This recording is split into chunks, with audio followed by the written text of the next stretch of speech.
Habari ya muda huu ndugu mtazamaji wa Bustani Halisi TV.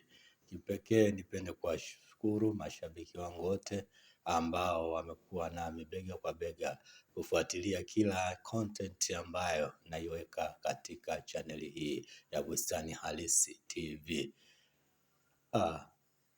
Ningependa pia kuwafahamisha kwamba kila ifikapo siku ya Ijumaa Bustani Halisi TV itakuwa inakuletea maudhui ama content ya mambo mbalimbali kama ambavyo imejieleza katika description yake ya kwamba yenyewe hii channel inadili na mambo ya elimu, ujasiriamali, ubunifu na mambo ya sayansi na teknolojia. Hivyo basi kila ifikapo siku ya Ijumaa ni kuombe usikose ndugu mtazamaji wa Bustani Halisi TV kufuatilia chaneli yako pendwa ili upate kuelimika, kuburudika na kujua mambo mbalimbali yatokanayo na maendeleo ya sayansi na teknolojia. Asanteni sana ndugu wapenzi watazamaji wa Bustani Halisi TV na alamsiki.